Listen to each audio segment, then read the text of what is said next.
완숙 퇴비를 판정하는 기준은 탄질비가 15에서 20이에요. 20이 넘어가면은 이 식물에게 영향을 주는 것이 아니라 땅에 있는 영양분을 뺏어가니까 그 비료로서는 안 되죠. 그런데 우리 낙엽 부숙되지 않는 이 부육토 이걸 보면은 탄질비가 50이 넘어가요. 그러니까 땅에 넣는 순간 땅에 있는 질소분을 다 빼앗깁니다. 그래서 이걸로 비료를 만들 때도 마찬가지지만은 이걸 이제 밭에다 살 때는 질소분을 더해줘야죠. 질소분. 거기에 우리가 요소, 요한비료 이것을 물에 타가지고 위에 뿌려줍니다.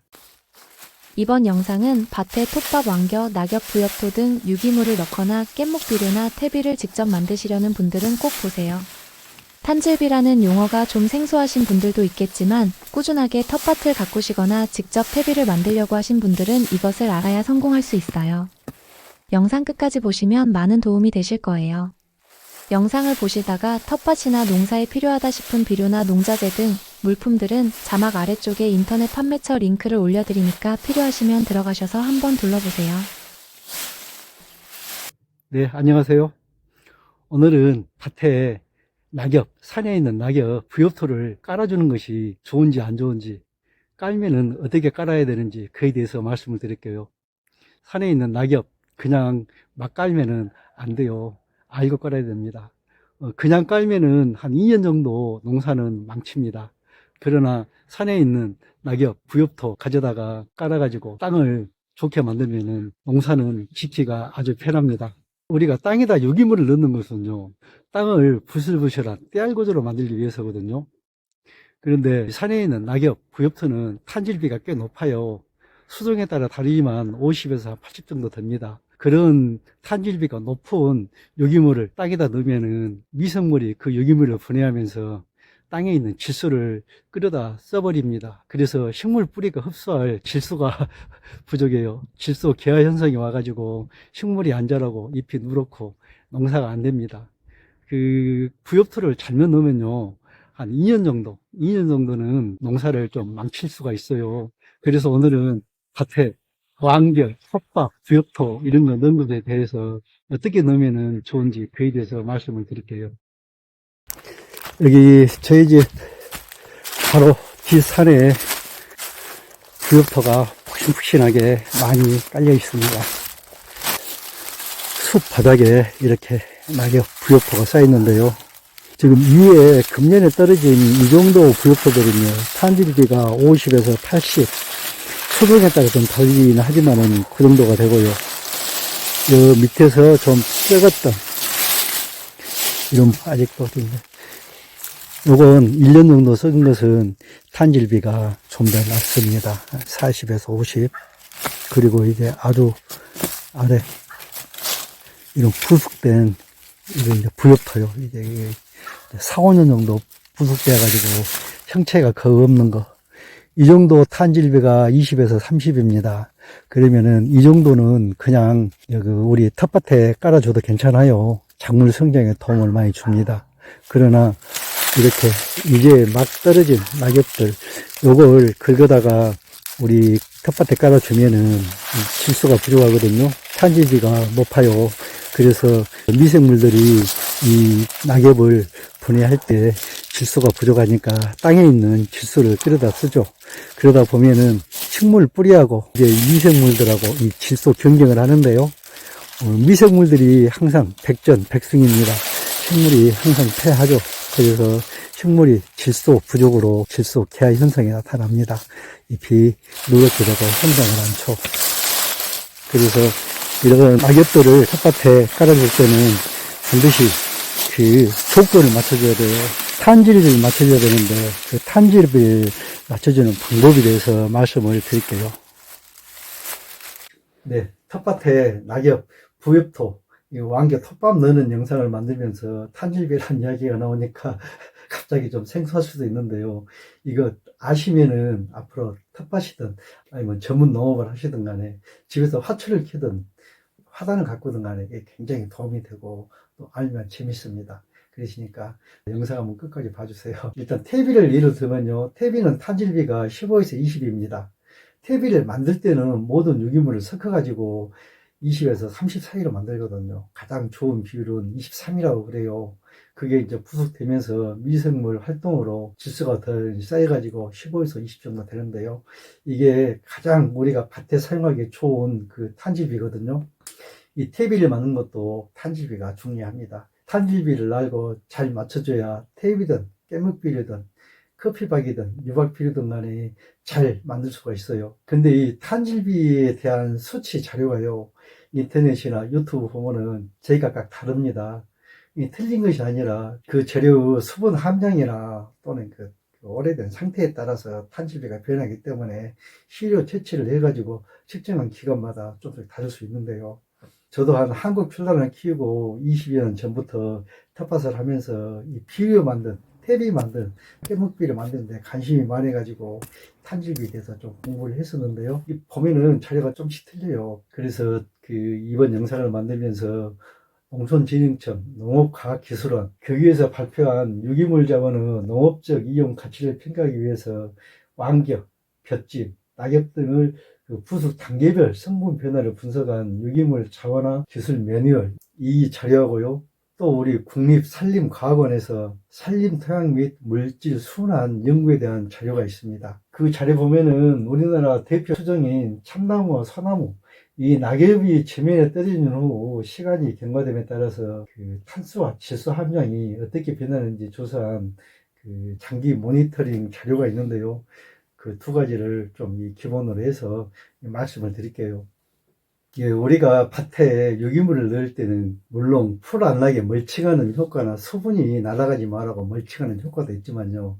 궁극적으로는 거기서 비료 성분이 나와가지고 우리 작물에게 도움을 주게 해야 되는데요. 탄질비가 20이 넘어가면은 땅에 있는 질소를 뺏깁니다. 미생물이 그 유기물을 분해하면서 질소를 빼앗아가요. 그래서 작물이 먹을 게 없고, 우리나라 비료관리법 그 공정구역에 의하면은 그게 농업진흥청 고시로 된 것으로 알고 있는데요. 거기 보면 탄질비가 20 이하여야 됩니다. 그리고 그 농업진흥청 농사로에서 완숙 퇴비를 판정하는 기준은 탄질비가 15에서 20이에요. 20이 넘어가면은 이 식물에게 영향을 주는 것이 아니라 땅에 있는 영양분을 뺏어가니까 그 비료로서는 안 되죠. 그런데 우리 낙엽 부숙되지 않는 이 부육토, 이걸 보면은 탄질비가 50이 넘어가요. 그러니까 땅에 넣는 순간 땅에 있는 질소분을 다 빼앗깁니다. 그래서 이걸로 비료를 만들 때도 마찬가지지만은 이걸 이제 밭에다 살 때는 질소분을 더해줘야죠. 질소분. 거기에 우리가 요소, 요한비료, 이것을 물에 타가지고 위에 뿌려줍니다. 퇴비를 만들 때는 가축분, 개분 같은 경우에는 탄질비가 7, 아주 엄청 질소가 많은 것이죠. 돈분, 돼지 똥 같은 것은 10, 그리고 이건 소 같은 것도 한 12 정도는 되니까요. 이걸 이제 위에다 섞어서 질소분을 더해가지고 적치를 해놔야 미생물이 분해하고 퇴비가 되는데요. 그렇게 퇴비화 과정을 거치지 않고 산에서 그냥 가져온 낙엽, 부엽토 그냥 싸주면은 일단 질소를 다 뺏기니까 식물이 못 큰다. 물론 멀칭해가지고 풀이 안 나는 효과는 있고 또 그 지온을 보호해 준다 할지 또 수분 중간에 막아준다 할지 그런 효과는 있겠죠. 있으나 궁극적으로는 미생물을 분해하면서 땅에 있는 질소를 빼앗아 가니까 식물은 크지를 못합니다. 그래서 일단 그냥 덮어주면 안 되고요. 톱밥, 완겨, 이건 탄질비가 어마어마하게 높습니다. 건조도나 이게 따라 좀 틀리긴 하지만은 심하면 500에서 700까지 됩니다. 이건 그대로 놓으면 땅속에서 2, 3년 가도 안 썩는 정도예요. 안 썩습니다. 그걸 우리 텃밭 작물 심고 위에 쫙 깔아주잖아요. 풀 안 나고 좋죠. 그리고 뭔가 잘 클 것 같아요. 비료도 되고 안 됩니다. 그거 쓰면 안 돼요. 재료별로 탄질비가 높은 것, 중간가 낮은 것이 있거든요. 높은 것은 반드시 질소분을 첨가해가지고 부숙을 시키고 퇴비화 과정을 거쳐서 줘야 되는 것이고요. 중간 건 그냥 줘도 돼요. 그냥 줘도 괜찮습니다. 예를 들어서 우리 잡초, 그 녹색 풀이나 이파리, 이것은 탄질비가 한 20 정도 되거든요. 이건 그냥 믹스기에 갈아가지고 물에 희석해가지고 그냥 줘도 비료됩니다. 질소 비료돼요. 이파리가 파랄 때는 질소분을 많이 머금고 있는데요. 이게 이제 마르면 갈색으로 변하면서 질소가 공중으로 날아가 버리고 탄소만 남죠. 이 파란 풀은 탄질비가 낮고 질소분이 많은데 이제 갈색으로 마르면서 질소는 날아가고 탄소 성분이 남으니까 탄질비가 높아지죠. 이 마른 풀들은 반드시 부숙을 시켜가지고 퇴비화 과정을 거쳐서 사용을 하셔야 됩니다. 그러지 않고 산에서 긁어다가 바로 텃밭에 이렇게 깔아주고 멀칭하면은 요소비료를 물에 타가지고 위에다 뿌려주세요. 그 얼마 정도 희석하는 양은 영상 뒤에서 따로 제가 계산식을 말씀드릴게요. 계속 보시고 일단은 재료별로 그 탄질비, 우리 낙엽, 왕겹, 텃밥, 텃밭에서 나온 잔사물이나 풀, 또 깻묵, 커피박 이런 그 탄질비에 대해서 좀 말씀을 드리고 계속 할게요. 이 텃밥이나 뭐 마른 풀, 나무 껍질, 낙엽, 부엽도 이것은 나무 수종에 따라서 탄질비가 좀 다릅니다. 일반적으로 보면은 탄질비가 높은 것은 텃밥 한 200에서 750 되고요. 그리고 왕겨가 110에서 130. 그런데 제가 전에 자료를 볼 때는 왕겨는 300에서 500 정도 된다고 이렇게 알고 있는데 여기는 이건 막 수확해가지고 그냥 도정한 그 별로 안 마른 상태, 수분이 많은 상태에서 이 정도 나올 것이고요. 왕개가 마르면은 300 이상이 나갑니다. 볏짚은 60에서 80이고요. 마른 풀은 40에서 80, 낙엽도 40에서 80, 이 정도 됩니다. 이게 지금 탄질비가 높은 재료들이에요. 이것들은 그냥 주면은 텃밭에서 모든 질소분을 빨아먹습니다. 그런데 유기물이 이제 땅에 들어가면 미생물이 분해를 하는데요. 탄소는 미생물을 먹이고 질소는 미생물의 에너지원입니다. 유기물에 있는 탄소를 분해할 때 질소를 사용하는데 이렇게 탄질비가 높으면은 질소를 땅에서 끌어다 쓰죠. 땅에 뒀으면 이게 분해가 안 됩니다. 그래서 왕개 같은 거 땅에다 많이 싸고 땅 갈아도요. 몇 년 지나도 그대로 있어요. 그래서 이런 것들은 그냥 주시면 안 되고 반드시 퇴비화 과정을 거치는데요. 퇴비화 과정을 거칠 때 거기 가축분 같은 거, 질소분이 많은 거, 뭐 깻목 같은 거 같이 섞어서 물을 수분을 60%로 맞추고 이제 적치를 해놓으면은 미생물이 분해해서 이제 퇴비가 되죠. 그러면은 탄질비가 15에서 20 정도 돼가지고 사용하기가 딱 좋은 상태가 됩니다. 그런데 이 퇴비를 만드는 과정이요. 제가 앞에 영상에서 깻목이랄지 퇴비를 만드는 그것도 탄질비가 필요하다고 했는데요. 20에서 30 정도 그 사이를 맞춰야 이 부숙이 잘 됩니다. 그리고 이제 탄질비가 중간 정도 20에서 30 정도 되는 이런 물질들은 그냥 텃밭에 줘도 비료로서 효과가 좋습니다. 단 조심할 것은 음식물 찌꺼기 같은 것은 염분기가 있으니까 이걸 제거하고 주셔야 되는데요.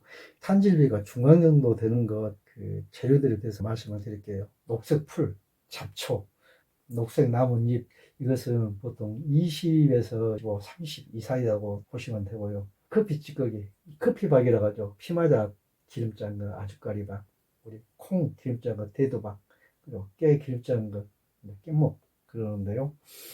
요박들도 종류에 따라서 탄질비가 좀 틀립니다. 커피 찌꺼기 같은 것은 20 정도 되니까 그냥 텃밭에 뿌려주고 화분에 뿌려주고 화단에 뿌려줘도 상관이 없습니다.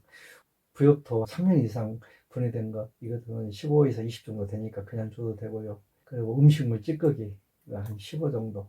그리고 이제 탄질비가 낮아서 질소분이 너무 많아서 그냥 주면은 탈이 나는 그런 재료들도 있습니다. 이것들은 탄질비가 높은 낙엽이나 톱밥이나 마른 풀 이것들과 섞어서 퇴비화 과정을 거치고 이제 탄질비를 15에서 20 정도로 높여가지고 사용해야 되는 그런 것들이 있어요. 그냥 사용하면은 아주 소량만 사용해야 됩니다. 소량. 이게 좀 조심하셔야 돼요. 좀 많이 줘버리면은 작물, 과비로 죽습니다. 탄질비가 낮은 것도 여러 가지가 있는데요. 깻목부터 시작해가지고요. 이 깻목은 탄질비가 10에서 15 정도라고 여기 자료로 나왔는데요. 제가 전에 공부했던 자료는 8.3 정도 된다고 없다고 나왔는데, 그리고 녹비장면 헤어리 비치 같은 경우가 10에서 11, 가축분, 이 소똥하고 돼지똥 이게 10에서 20 정도인데 대부분 보면은 이게 20까지 안 가고 10에서 한 15, 막 12, 3 정도 그래요. 그리고 개분, 닭똥이 7에서 10이고요. 미생물 균체, 이게 이제 5에서 8로 질소분이 가장 높은데요. 우리가 퇴비를 만들고 유기비를 발휘시키고 하는 이게 이 미생물이 그런 유기물을 분해해가지고 계속 효소를 분비하고 또 미생물이 번성해서 죽고 사체가 쌓이고 해가지고 좋은 거름이 되거든요. 이 미생물 사체가 우리가 발효비를 할지 퇴비를 만드는 과정은요. 결국은 미생물한테 먹이를 줘가지고 미생물이 유기물을 분해하고 좋은 효소를 분비하고 또 미생물이 사체가 쌓이고 해가지고 좋은 비료를 만드는 과정입니다. 그러지 않고 그냥 사용하면은 이제 질소 기하 현상이 오죠. 특히 탄질비가 40 이상 올라가는 재료들, 그 재료들을 그냥 넣으면은 질소 기하 현상이 와요. 그냥 사용하면 안 됩니다. 그 탄질비가 높은 낙엽이나 톱밥 이런 것을 텃밭에 깔아줄 때는 깻묵하고 같이 섞어서 뿌려주면 좋아요. 또는 요소비료, 물에 타가지고 같이 뿌려가지고 요소 성분을 추가를 해줍니다. 특히 왕기어, 톱밥 이것은요, 탄질비가 100, 200, 바짝 마른 것은 막 300, 500 넘어가는 요것들은 질소를 흡수하는 흡인력이 엄청납니다. 그거 뿌려주면 땅에 있는 질소, 작물이 먹을 수가 없어요. 미생물이 흡수하는 것하고 식물 뿌리가 흡수하는 것하고 둘이 경쟁하면은 식물 뿌리 100점 100표입니다. 미생물 못 해봐요. 식물은 반드시 질소 부족에 시달립니다. 질소 기하 현상이죠. 크지도 않고 입이 연해지거나 누렇게 되는 거죠. 그런 것에는 이렇게 깻묵을 같이 섞어주면 좋아요. 저는 완전 깻묵 개천논답니다. 텃밭을 한 20년 전부터 할 때부터 깻묵 비료를 내가 만들었었어요. 원래 텃밭에 깻묵 비료를 만들어 쓰려는 것이 아니고요. 제가 한국 출란을 100분 이상을 키웠는데 한국 출란에 사용하기 위해서 깻묵 발효비를 만들었어요. 그 난초는 인산성분을 많이 필요로 하고 좋아하거든요. 그런데 인산이 많이 든 게 미강입니다. 미강. 쌀겨. 그래서 깻묵에다가 미강을 듬뿍 넣었어요. 왜? 나는 인산 성분을 높이기 위해서, 발효된 비료에서 인산 성분을 많게 하기 위해서요. 근데 결국에는 그게 모르고 한 거지만은 그게 아주 좋은 혼합 비율이 됐습니다. 깻묵과 미강이 최고의 발효의 궁합이 맞고요. 미강은 어떤 비료를 만들어도 발효가 시작되는 스타트입니다. 발효 스타트. 그러니까 그걸 잘 모르는 상태에서 섞었는데 그게 우연히 완전히 황금 궁합이 되었죠. 그래가지고 깻묵 비료를 아주 잘 만들어서 잘 사용했습니다. 물론 난초에는 별로 사용을 못했어요. 난초에는 이 깻묵 발효 비료 충분히 발효를 시켰어도 질소분이 너무 많아가지고 텃밭에 사용할 때 아주 대단한 효과를 많이 봐가지고 지금도 생깻묵도 쓰고 깻묵 액비도 만들어 쓰고 깻묵 발효비료도 만들어 쓰고 아주 저는 깻묵을 많이 사용을 했습니다. 깻묵 비료 만드는 영상은요 위에 제가 한 그 20편 가까이 올려놨어요. 발효비료 액비 만드는 것 여러 가지로 올려놨으니까 한번 제 영상 검색해서 보시면은 많은 도움이 되실 것입니다. 예, 처음에 산에 있는 낙엽, 부엽토 밭에 넣은 것에 대해서 말씀을 드린다고 했는데요. 예, 다시 낙엽, 산에 쌓여있는 부엽토로 돌아와가지고요.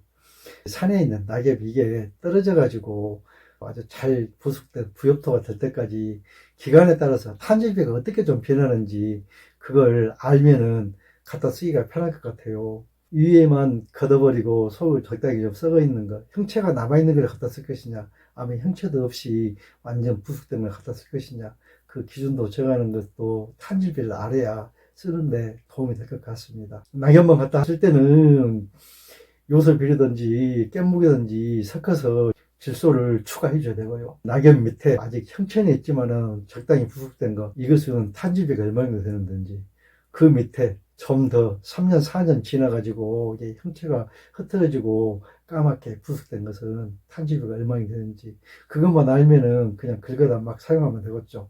처음에 그 이야기했던 산림청, 국립산림과학원, 거기서 직접 관찰하고 연구했던 그 자료를 바탕으로 한번 말씀을 드릴게요. 국립산림과학원 그 산림토양 및 물질순환 연구, 그 자리에서 보면요.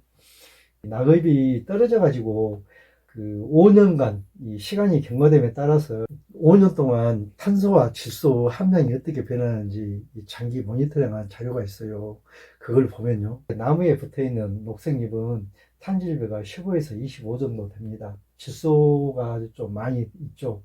그리고 이제 단풍이 들고 땅에 떨어져서 갈색 낙엽이 되면은 50에서 80 정도 됩니다. 탄지비가 가장 높죠. 이때는 그냥 주면 안 되죠. 한 1년 정도 산에서 자연적으로 부숙되면은 40에서 50 정도 되는데요. 이때가 그 나뭇잎 형태는 유지되나 이게 약간 이제 거뭇거뭇하게 변한 상태입니다. 그러니까 낙엽을 그리면 바로 밑에 층에 있는 그 상태인데요. 이것도 그냥 주면은 안 될 정도로 탄지비가 높습니다. 그리고 이제 2, 3년이 지나가지고 이제 그 나뭇잎 형태가 이제 부서지고 흐트러지는 그 상태가 25에서 30 정도 되고요. 5년 정도 지나갖고 형태를 알 수 없게 완전히 이제 이렇게 부숙된 것은 15에서 20 이 정도 됩니다. 미생물이 계속 분해하면서 효소를 분비하고 미생물이 사체가 쌓이고 하면서 질소가 양이 증가한 겁니다. 우리 텃밭 작물에 직접 줄 때 가장 안전한 탄질비는 15에서 20입니다. 15에서 20 정도 되는 부숙된 퇴비를 주는 게 가장 안전하고요. 땅에 줘도 질소를 뺏어가는 일이 없죠. 퇴비 공인 기준도 탄질비 20입니다. 20 이하입니다. 부숙이 더 돼가지고 파면되는 것도 많죠. 그래가지고 밭에 넣고 심으면은 염소가스, 아황산가스 피를 많이 받지 않습니까? 비료 포대하고 퇴비 포대하고 차이는요. 퇴비 포대에는 구멍이 뚫렸습니다. 퇴비는 포장했어도 계속 가스가 발생하게 가스가 나가야 돼요. 구멍이 뚫렸습니다. 비료에는 구멍이 안 뚫렸죠. 유박 발효 비료 이거 보면은 펠릿 형태로 된 것 보면은 구멍이 안 뚫렸습니다. 이 구멍이 뚫렸으면은 그건 비료가 아니고 탭이죠. 비료 탭이 구입할 때 참고하시면 도움이 되겠습니다. 낙엽이나 덜 부숙된 부엽토를 텃밭에 뿌려줄 때 탄지비가 높으니까 땅에 있는 질소를 뺏기지 않으려면은 이 질소를 인위적으로 공급해 줘야 된다고 제가 처음에 말씀을 드렸는데요. 얼마 정도 공급해 줄 것이냐 그 양을 계산하는 방법을 알려드릴게요. 산에 있는 낙엽이 나무 수종, 침엽수냐, 활엽수냐, 뭐 또 나무 수종에 따라서 탄질비가 조금씩 다르는데요. 낙엽이 50에서 80 사이니까 60이라고 가정하고 우리가 텃밭에 줄 때는 20으로 맞춘다고 가정을 해가지고 낙엽 100kg를 기준으로 탄질비 조절한 것을 계산해 보면요. 낙엽을 탄질비를 60으로 가정했을 때 탄소 함량은 약 45%, 질소 함량은 약 0.75%라고 그래요. 이것을 작물에 줄 수 있는 탄질비 20으로 만드는데요. 이 계산은 제가 한 것이 아니고 앞에서 말한 그 자료에서 나온 것이고요. 낙엽 100kg 쏘고 탄소량이 45%니까 낙엽 100kg면은 탄소량은 45kg입니다. 거기서 이제 탄질비를 20으로 맞추기 위해서 45kg를 20으로 나누면요 2.25kg가 됩니다. 근데 현재 낙엽 속에도 질소 함량이 0.75%가 들었으니까 2.25kg에서 0.75kg를 빼면 1.5kg 1.5kg 순수 질소가 필요하죠. 이것만 더해주면은 탄질비는 20이 되는데요. 우리 이제 요소비료를 물에 녹여서 뿌려주면 되겠죠. 뿌려주면 되는데 요소비료를 1.5kg만 달아서 뿌려주면 질소가 부족합니다. 왜냐하면은 우리 요소비료에는 질소 함량이 46% 들어있어요. 46%밖에 안 들어있으니까 요소비료 1.5kg 주면은 안 되죠. 요소비료의 질소 함량이 46%인 것을 감안하면은 그 총 요소비료 양은 한 3.3kg, 3.3kg 정도를 물에다 녹여가지고 뿌려줘야 그 질소 양이 맞겠습니다. 근데 이렇게 정확하게 계산해서 뿌려주기는 어렵죠. 그래서 어느 정도 감은 잡고 대박질을 해도 대충 맞죠. 전혀 감이 없으면은 맞지가 않죠. 그러니까 이렇게 낙엽 100kg면은 추가로 질소 1.5kg가 필요하다. 근데 요소비료에는 질소가 46% 들었으니까 그냥 50%라고 잡고 3kg 정도를 뿌려야 된다. 이렇게 생각하시면 될 것 같아요. 근데 더 많이 뿌려도 괜찮습니다. 왜 많이 뿌려도 괜찮냐 하면요. 미생물이 분해하면서 물론 너무 많이 들어가면 악취가 날 수가 있어요. 하지만은 어느 정도 많으면은 미생물이 분해하고 후숙되면서 질소는 공기 중으로 날아갑니다. 암모니아 가스가 되어가지고 날아가요. 그래서 퇴비를 만들어도 4년 5년 동안 계속 쌓아놓고 후숙시킨 것은 나중에 흙냄새만 나고 이미 질소는 공기 중으로 날아가 버리고 질소는 그 없죠. 네, 텃밭에 낙엽, 부엽토 까는데 뭐가 이리 복잡하냐 하실 분도 있을 것 같은데요. 그러나 이 기본을 알면은 나중에 이걸 모든 것에 응용할 수가 있습니다.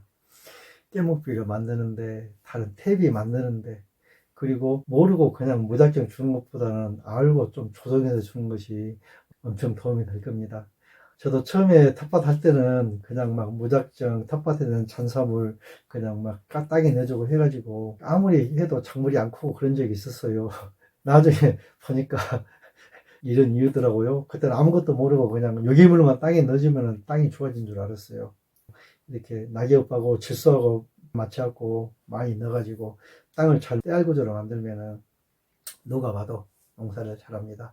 제가 여기 3년 전에 와가지고요, 전문 농가들 그 초빙 강사를 해가지고 현장 직접 실습가서 했을 때 보면은 땅들이 푸석푸석합니다. 얇고 푸석푸석해요. 유기물 많이 넣고 미생물 충분히 활성화시키니까 푸석푸석합니다.